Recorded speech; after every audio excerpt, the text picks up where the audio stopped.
ಓಂ ರೂಪೋಪನ್ಯಾಸಾಚ್ಚ ಓಂ ಯದಾ ಪಶ್ಯತೆ ರುಗ್ಮವರ್ಣಂ ಕರ್ತಾರಮೀಶಂ ಪುರುಷಂ ಬ್ರಹ್ಮಯೋನಿಂ ತದಾ ವಿದ್ವಾನ್ ಪುಣ್ಯಪಾಪೇ ವಿಧೂಯ ನಿರಂಜನಃ ಪರಮಂ ಸಾಮ್ಯಮುಪೈತಿ. 1ನೇ ಅಧ್ಯಾಯದ 2ನೇ ಪಾದದ 23ನೇ ಸೂತ್ರ ಇದು. ಇದರ ತತ್ವಪ್ರಕಾಶಕ ಮತ್ತು ಅದಕ್ಕೆ ಸಂಬಂಧಿಸಿದಂಥ ಟಿಪ್ಪಣಿಗಳನ್ನು ನೋಡ್ತಿದ್ದೇವೆ. ಅದೃಶ್ಯತ್ವಾದಿ ಗುಣವುಳ್ಳವನು ವಿಷ್ಣುವೇ ಹೊರತು ಬೇರೆ ಯಾರೂ ಅಲ್ಲ ಅನ್ನೋದನ್ನ ಮತ್ತೊಂದು ಯುಕ್ತಿಯಿಂದ ಇಲ್ಲಿ ಸಮರ್ಥಿಸುತ್ತಿದ್ದಾರೆ. ಆ ಯುಕ್ತಿ ಭಗವಂತನಲ್ಲೇ ಎಲ್ಲ ರೂಪಗಳು ಇವೆ ಅನ್ನುವುದೇ ಯುಕ್ತಿ. ಗುರುವರ್ಥ ದೀಪಿಕಾ ಟಿಪ್ಪಣಿ ವಾದಿರಾಜ ಸ್ವಾಮಿಗಳದು, ಹಾಗೆ ಅಭಿನವ ಚಂದ್ರಿಕಾ ಟಿಪ್ಪಣಿ, ಅಲ್ಲೆಲ್ಲ ಇದರ ವಿವರಗಳಿವೆ.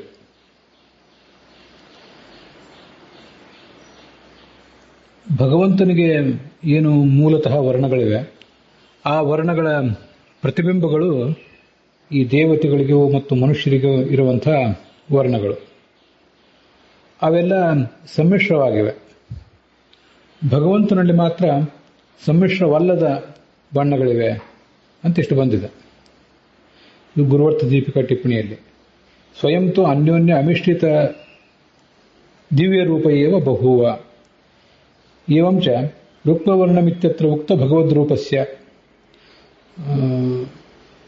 ಇಲ್ಲೇನು ಯದಾ ಪಶ್ಯತೆ ರುಗ್ಮವರ್ಣಂ ಅನ್ನುವಲ್ಲಿ ಭಗವಂತನ ರೂಪವನ್ನೇನು ವರ್ಣನೆ ಮಾಡಿದ್ದಾರೆ, ಅದು ಲೋಕ ವಿಲಕ್ಷಣವಾದ ರೂಪ. ಅಂಥ ಲೋಕ ವಿಲಕ್ಷಣವಾದ ರೂಪವನ್ನು ಭಗವಂತನಲ್ಲಿ ವರ್ಣಿಸಿರುವುದರಿಂದ ಅವನನ್ನೇ ತಗೊಳ್ಬೇಕು ಅಂತ ಅದರ ತಾತ್ಪರ್ಯ. ಇದು ಗುರುವರ್ಥ ದೀಪಿಕಾ ಟಿಪ್ಪಣಿಯಲ್ಲಿ ಎಷ್ಟು ಬಂದಿರೋದು. ಅಭಿನವ ಚಂದ್ರಿಕಾ ಟಿಪ್ಪಣಿಯಲ್ಲಿ ಅದನ್ನು ಇನ್ನಷ್ಟು ಪದಾರ್ಥಗಳನ್ನು ವಿವರಿಸಿದ್ದಾರೆ, ಅದನ್ನು ನೋಡಬೇಕು. ಏಕೋ ನಾರಾಯಣ ಆಸೀತ್ ಅಂತ ಹೀಗಿದೆಯಲ್ಲ, ಏಕೋ ನಾರಾಯಣ ಆಸೀತ್ ನ ಬ್ರಹ್ಮ ನ ಚ ಶಂಕರ. ಯಾವಾಗ ಅಂದರೆ ಪ್ರಳಯ ಕಾಲೇ ಏಕಃ ನಾರಾಯಣ ಆಸೀತ್. ಬ್ರಹ್ಮ ಇರಲಿಲ್ಲ, ಶಂಕರ ಇರಲಿಲ್ಲ. ಉಪಲಕ್ಷಣ ಇದು. ಬೇರೆ ದೇವತೆಗಳು ಕೂಡ ಇರಲಿಲ್ಲ. ಇಲ್ಲಿ ಹೇಳಿದ ದೇವತೆಗಳಲ್ಲದೆ ಬೇರೆ ಯಾರೂ ಇರಲಿಲ್ಲ. ನಾರಾಯಣ ಒಬ್ಬ ಇದ್ದ ಅಂದರೆ ಲಕ್ಷ್ಮೀ ದೇವಿಯೂ ಇದ್ಲು, ಅವರಿಬ್ಬರು ಇದ್ರು. ಅದ್ರ ಹೊರತು ಉಳಿದ ಯಾವ ದೇವತೆಗಳು ಕೂಡ ಇರಲಿಲ್ಲ. ಸಹ ನಾರಾಯಣ ಮುನಿಹಿ ಭೂತ್ವ ವಿಚಿಂತೆಯತ್. ಮುನಿಹಿ ಭೂತ್ವ ಅಂದರೆ ಮೌನಿ ಭೂತ್ವ, ಸಮಚಿಂತೆಯತ್ ಅಥವಾ ಸಮಾಚಿಂತೆಯತ್. ಯಾವುದಕ್ಕಾಗಿ ಚಿಂತನೆ? ಸೃಷ್ಟಿಗಾಗಿ, ಸೃಷ್ಟಿ ಹೇಗೆ ಮಾಡಬೇಕು ಅಂತ. ಮುಂದೆ ತತ ಏತೆ ವ್ಯಜಾಯಂತ. ಮುಂದೆ ಇವರೆಲ್ಲ ಹುಟ್ಟಿದ್ರು.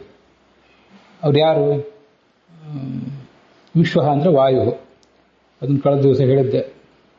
ಎಲ್ಲ ಜೀವರಿಗಿಂತಲೂ ಪೂರ್ಣನಾದ್ರಿಂದ ವಾಯುವನ್ನ ವಿಶ್ವ ಅಂತ ಹೇಳ್ತಾರೆ. ಹಿರಣ್ಯಗರ್ಭ ಬ್ರಹ್ಮ ಹುಟ್ಟಿದ. ಅಗ್ನಿ, ಯಮ, ವರುಣ, ರುದ್ರ, ಇಂದ್ರ ಇತ್ಯಾದಿ ದೇವತೆಗಳೆಲ್ಲರೂ ಕೂಡ ಹುಟ್ಟಿದರು. ಇಷ್ಟು ದೇವತೆಗಳು ಹುಟ್ಟಿದ್ರಲ್ಲ, ಅವರಿಗೆ ಭಿನ್ನ ಭಿನ್ನವಾದ ಬಣ್ಣಗಳಿದ್ದವು ಅಂತ ಮುಂದೆ ಹೇಳ್ತಾರೆ. ತಸ್ಯ ಹೈತಸ್ಯ ಪರಮಸ್ಯ ನಾರಾಯಣಸ್ಯ. ಪರಮನಾದ ಸರ್ವೋತ್ತಮನಾದ ನಾರಾಯಣನಿಗೆ 4 ರೂಪಾಣಿ. ಶುಕ್ಲಂ, ರಕ್ತಂ, ರೌಗ್ಮಂ, ಕೃಷ್ಣಮಿತಿ. 3 ಥರದ ರೂಪಗಳಿವೆ. 4 ರೂಪಾಣಿ.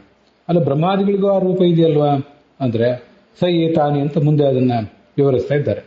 ಸಹ ಪರಮಾತ್ಮ ಏತಾನಿ ಶುಕ್ಲಾದೀನಿ. ತನ್ನಲ್ಲಿರುವಂತಹ ಶುಕ್ಲಾದಿ ರೂಪಗಳೇನಿವೆ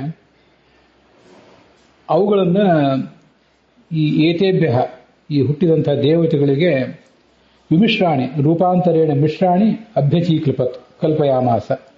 ಅವರವರಿಗೆ ಆಯಾ ರೀತಿ ವ್ಯವಸ್ಥೆ ಮಾಡಿಕೊಟ್ಟ. ತನ್ನಲ್ಲಿರುವ ರೂಪಗಳನ್ನು ಅಂದರೆ ತನ್ನಲ್ಲಿರುವ ರೂಪಗಳಿಗೆ, ತನ್ನಲ್ಲಿರುವ ರೂಪಗಳು ಪ್ರತಿಬಿಂಬ. ಈ ರೂಪಗಳಿಗೆ ನಾನು ಸ್ವಲ್ಪ ಹೇಳುವಾಗ ವ್ಯತ್ಯಾಸ ಮಾಡಿ ಹೇಳಿದೆ. ಅವನಲ್ಲಿರುವ ರೂಪಗಳು ಬಿಂಬ, ಅದಕ್ಕೆ ಪ್ರತಿಬಿಂಬವಾದ ರೂಪಗಳನ್ನು ಈ ಉಳಿದ ದೇವತೆಗಳಿಗೆ ಕಲ್ಪನೆ ಮಾಡಿಕೊಟ್ಟ ಅಂತ ವಾದಿರಾಜ ಸ್ವಾಮಿ ಟಿಪ್ಪಣಿಯಲ್ಲಿ ಬಂದದನ್ನು ಗಮನಿಸಬೇಕು. ನತು ಸ್ವಕೀಯ ಶುಕ್ಲಾದೀನಿ ರೂಪಾಣಿವ ಶುದ್ಧ ಶುಕ್ಲಾದಿ ರೂಪಾಣಿ ದತ್ತವಾನ್. ತನ್ನಲ್ಲಿ ಶುದ್ಧವಾದಂತಹ ಶುಕ್ಲ, ರಕ್ತ, ರೌಗ್ಮ ಹೀಗೆ ರೂಪಗಳೇನಿವೆಯಲ್ಲ ಅವನ್ನೇ ಅವನು ಕೊಡಲಿಲ್ಲ. ಹೊರತು ಆ ಶುದ್ಧವಾದಂಥ ರೂಪಗಳನ್ನು ಕೊಡದೆ ಸಮ್ಮಿಶ್ರವಾದ ರೂಪಗಳನ್ನೇ ಅವರಿಗೆ ವ್ಯವಸ್ಥೆ ಮಾಡಿದ. ಮಾನುಷಾದವ್ಯಾನಿ ರೂಪಾಣಿ ತಾನಿ ದೇವರೂಪೇಭ್ಯ. ಇನ್ನು ಮನುಷ್ಯರಲ್ಲಿ ಏನು ರೂಪಗಳಿವೆಯಲ್ಲ ಅವುಗಳನ್ನ ದೇವತೆಗಳ ರೂಪದಿಂದ ಮಿಶ್ರಣ ಮಾಡಿಕೊಟ್ಟ ಅಂತ ಹೀಗಾದ್ರ ಅರ್ಥ. ಇದನ್ನ ಯಾಕೆ ಹೇಳ್ತಿದ್ದಾರೆ ಅಂದ್ರೆ, ನಮಗೆ ಮೂಲತಃ ಇಲ್ಲಿ ಬೇಕಾದದ್ದು ಭಗವಂತನಲ್ಲೇ ಅಲೌಕಿಕವಾದಂತಹ ಅಪ್ರಾಕೃತವಾದಂತಹ ರೂಪ ಇದೆ ಅಂತ ಅಷ್ಟು ಹೇಳಿದ್ರೆ ಸಾಕಿಲ್ಲಿ.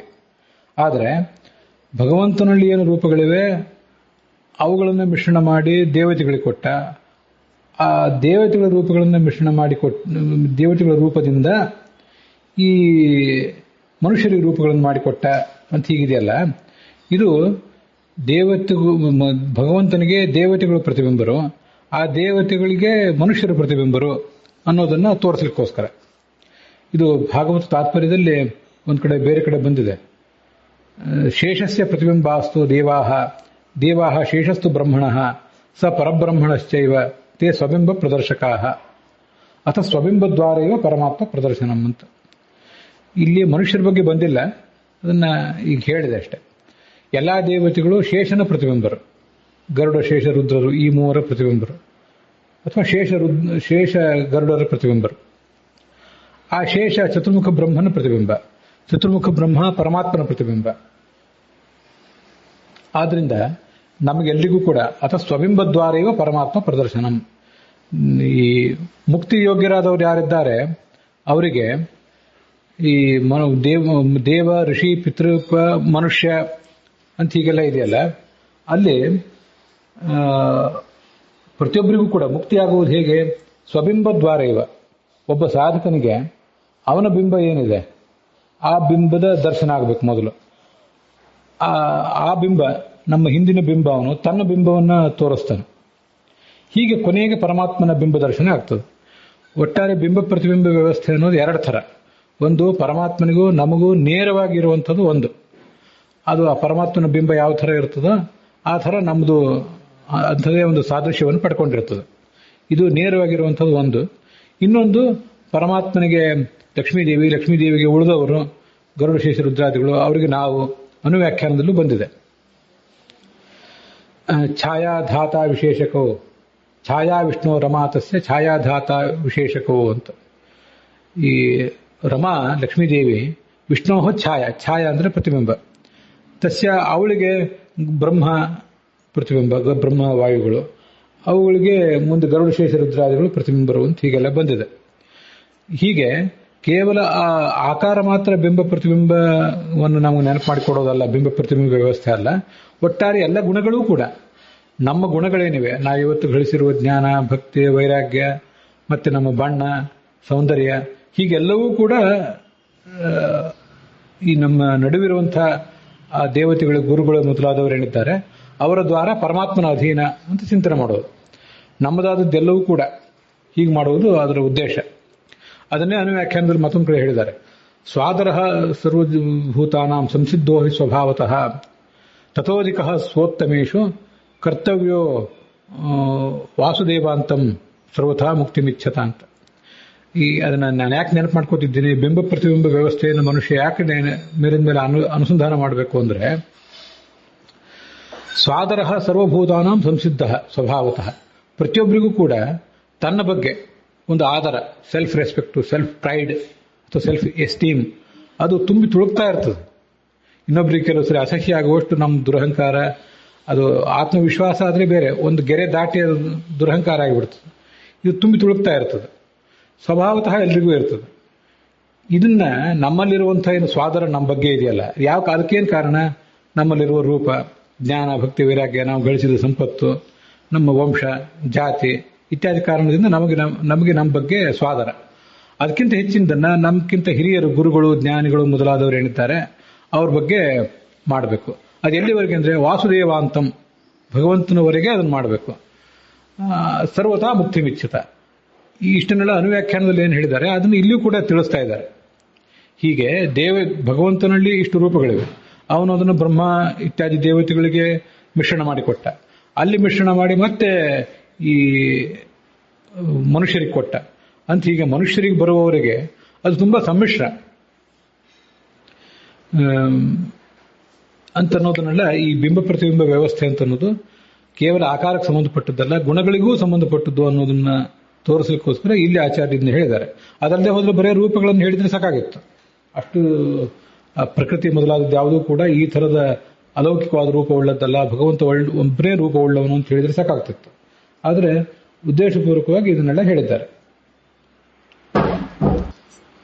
ತತ್ವಪ್ರಕಾಶಿಕಾದಲ್ಲಿ ವ್ಯಮಿಶ್ರಯತ್ ಇತಿ ಮಾನುಷಾದು ವಿಶೇಷೇಣ ಮಿಶ್ರೀಚಕಾರ ಇತ್ಯರ್ಥ.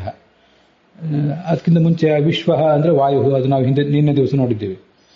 ವಿಮಿಶ್ರಾಣಿ ಏತೇಭ್ಯ ಅಜೀಕ್ಲಿಪತ್, ತನ್ನ ಮೂಲ ರೂಪಗಳ ಬಣ್ಣಗಳೇನಿವೆ ಅವುಗಳನ್ನು ಸಮ್ಮಿಶ್ರಣ ಮಾಡಿ ಏತೇಭ್ಯ ಈ ದೇವತೆಗಳಿಗೆ ಕೊಟ್ಟ. ಅದಾದ್ಮೇಲೆ ವ್ಯಮಿಶ್ರಯತ್ ಅಂತ ಮತ್ತೆ ಬಂದಿದೆ. ವ್ಯಮಿಶ್ರಯತ್ ಅಂದ್ರೆ ಮತ್ತಷ್ಟು ಮಿಶ್ರಣ ಮಾಡಿದ ಅಂತ. ಸ ಏತಾನಿ ಏತೇಭ್ಯ ಅಭ್ಯಚೀಕ್ಲಪತ್, ಅದು ಕೆಲವು ಕಡೆ ಅಭ್ಯಚೀಕ್ಲಪತ್ ಅಂತಿದೆ, ಕೆಲವು ಕಡೆ ಹಿ ಅಚೀಕ್ಲಪತ್ ಅಂತಿದೆ. ಋಷಿಕೇಶ ತೀರ್ಥರ ಪಾಠದಲ್ಲಿ ಮತ್ತೆ ತ್ರಿವಿಕ್ರಮ ಪಂಡಿತರ ಪಾಠದಲ್ಲಿ ಸ್ವಲ್ಪ ವ್ಯತ್ಯಾಸ ಇದೆ. ಮುಂದೆ ವಿಮಿಶ್ರಾಣಿ ವ್ಯಮಿಶ್ರಯತ್ ಅಂತಿದೆ. ಮನುಷ್ಯರಿಗೂ ಕೊಡುವಾಗ ಮತ್ತಷ್ಟು ಮಿಶ್ರಣ ಮಾಡಿದ್ದ ಅಂತ. ಮಾನುಷಾದು ವಿಶೇಷೇಣ ಮಿಶ್ರೀಚಕಾರ ಇತ್ಯರ್ಥ. ಸ ಏತಾನಿ ವ್ಯಮಿಶ್ರಯತ್ ವಿಮಿಶ್ರಾಣಿ ಚ ಏತೇಭ್ಯ ಅಭ್ಯಚೀಕ್ಲಪತ್ ಇತಿವಾ ಅಂತ ಇವೆರಡು ವಾಕ್ಯಗಳೇನಿವೆ, ಇವು ಜಯತೀರ್ಥರು ವೇದವಾಕ್ಯಕ್ಕೆ ಮತ್ತೊಂದು ಅರ್ಥ ಮಾಡಿರೋದು. ಅದರ ಬಗ್ಗೆ ಈ ಅಭಿನವ ಚಂದ್ರಿಕಾ ಟಿಪ್ಪಣಿಯಲ್ಲಿ ಅದು ಬಂದಿದೆ, ಉಳಿದ ಬೇರೆ ಬೇರೆ ಟಿಪ್ಪಣಿಗಳಲ್ಲೂ ಕೂಡ ಬಂದಿದೆ. ಯದ್ವಾ ಅಭಿನವ ಚಂದ್ರಿಕಾ ಟಿಪ್ಪಣಿಯಲ್ಲಿ 838ನೇ ಪುಟದಲ್ಲಿ ಯದ್ವಾ ಅಂತ ಬಂದಿದೆ. ಯದ್ವಾ ಅಂದ್ರೆ ಮತ್ತೊಂದು ರೀತಿ ವ್ಯಾಖ್ಯಾನ ಮಾಡಬಹುದು. ಅದೇನು, ಅಲ್ಲಿ ಏತಾನಿ ಅಂತಿದಿಲ್ಲ, ಸ ಏತಾನಿ ಎಂಬಲ್ಲಿ ಏತಾನಿ ಅಂತಿದೆಯಲ್ಲ, ಏತಾನಿ ಅಂದ್ರೆ ದೇವೇಭ್ಯ ದೀಯಮಾನಾನಿ ರೂಪಾಣಿ, ದೇವತೆಗಳಿಗೆ ಯಾವ ರೂಪಗಳನ್ನು ಅವನು ಕೊಡಬೇಕು ಅಂತ ಹೊರಟಿದ್ದ ಆ ರೂಪಗಳನ್ನೇ ಆದವು ಪರಸ್ಪರಂ ವ್ಯಮಿಶ್ರಯತ್, ಮೊದಲೇ ಸಮ್ಮಿಶ್ರಣ ಮಾಡಿದ. ಮಿಶ್ರಾಣಿ ಕೃತ್ವ ಪಶ್ಚಾದೀತೇಭ್ಯ ದೇವೇಭ್ಯ ಅಭ್ಯಚೀಕೃಪತ್, ಮುಂದೆ ಪ್ರತಿಯೊಬ್ಬ ದೇವತೆಗಳಿಗೂ ಕೂಡ ಅಭ್ಯಚೀಕೃಪತ್ ಕೊಟ್ಟ. ನೀವು ಇದನ್ನು ತಗೊಳ್ರಿ ಅಂತೆಲ್ಲ ಅವ್ರಿಗೂ ಕೊಟ್ಟು ಮುಗಿಸಿದ.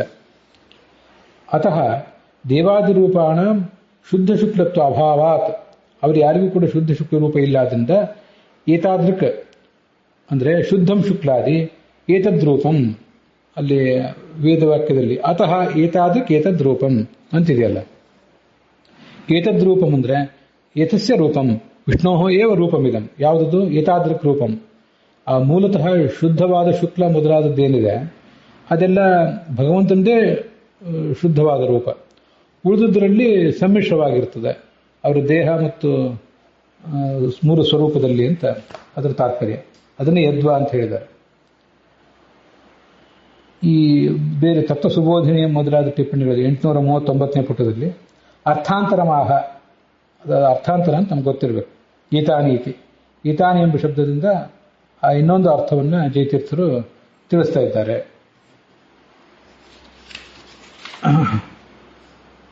ಹೀಗೆ ಆ ವಾಕ್ಯ ಇನ್ನೊಂದು ಅರ್ಥವನ್ನು ಹೇಳಿ ಹೊರಟದ್ದು ಜಯತೀರ್ಥರ ಆ ವಾಕ್ಯ. ತಸ್ಯ ಹೈತಸ್ಯ ಇತ್ಯಾದೇಹ ಏವ ಅತ್ರ ಉಪಯುಕ್ತತ್ವೇಪಿ ಏತಾನಿ ಏತೇಭ್ಯಃ ಇತ್ಯಸ್ಯ ಅರ್ಥಪ್ರತೀತ್ಯರ್ಥಂ ಅನ್ಯಾಂಶ ಉದಾಹರಣಂ. ಇಲ್ಲಿ ತಸ್ಯ ಹೈತಸ್ಯ ಅಂತ ಇಷ್ಟು ಸಾಕಾಗಿತ್ತು ನಮಗೆ. ತಸ್ಯ ಹೈತಸ್ಯ ಪರಮಸ್ಯ ನಾರಾಯಣಸ್ಯ ಚತ್ವಾರಿ ರೂಪಾಣಿ ಶುಕ್ತಂ ರಕ್ತಂ ರೌದ್ರಂ ಕೃಷ್ಣಮಿತಿ, ಅವನಿಗೆ ಅಷ್ಟು ರೂಪಗಳಿವೆ ಅಂತ ಸಾಕಾಗಿತ್ತು. ಯಾಕಂದ್ರೆ ಮುಂಡಕೋಪನಿಷತ್ತಿಂದ ಏನು ಹೇಳಿದಾರಲ್ಲ, ಅಲ್ಲಿ ಭಗವಂತನಿಗೆ ರೌಕ್ಮ ವರ್ಣ ಇದೆ ಅಂತ ಹೇಳಿದ್ದಾರೆ. ಅದೇ ಥರ ಇಲ್ಲೂ ಕೂಡ 4 ವರ್ಣಗಳಿವೆ ಅಂತ ಹೇಳಿಬಿಟ್ರೆ ಮುಗಿದು ಹೋಗ್ತಿತ್ತು. ತಸ್ಯ ಹೈತಸ್ಯ ಇತ್ಯಾದೇಹೇ ಏವ, ಅದಷ್ಟು ಭಾಗ ಮಾತ್ರ ಅತ್ರ ಉಪಯುಕ್ತ, ಅದು ಇಲ್ಲಿ ಉಪಯುಕ್ತ ಹೌದು. ಉಳಿದುದನ್ನು ಯಾಕೆ ಹೇಳಿದ್ರಿ ಅಂತ ಪ್ರಶ್ನೆ ಬರ್ತದೆ. ಆದರೆ ಏತಾನಿ ಏತೇಭ್ಯ ಅಂತ ಅಲ್ಲಿ ಮುಂದೆ ಕಾಣಿಸ್ತದಲ್ಲ, ಸ ಏತಾನಿ ಏತೇಭ್ಯ ಅಭ್ಯಚೀಕೃಪತ್ ಅಂತ. ಆ ಏತೇಭ್ಯ ಅಂದ್ರೆ ಯಾರು, ಯಾವ ದೇವತೆಗಳು ಅಂತ ಬೇಕಲ್ಲ. ಅದಕ್ಕಾಗಿ ಅದಕ್ಕಿಂತ ಮುಂಚೆ ಏಕೋ ನಾರಾಯಣ ಆಸೀತ್ನ ಬ್ರಹ್ಮಾನ ಶಂಕರ ಸಮುದಿರ್ಭೂತ್ವ ಸಮಚಿಂತಯತ್ ತತ ಏತೇ ವಿಜಾಯಂತ, ಈ ಎಲ್ಲ ದೇವತೆಗಳು ಹುಟ್ಟಿದ್ರು. ಇಷ್ಟೆಲ್ಲ ದೇವತೆಗಳು ಹುಟ್ಟಿದ್ರು ಅಂತ ಹೇಳಿದ್ದಾರೆ.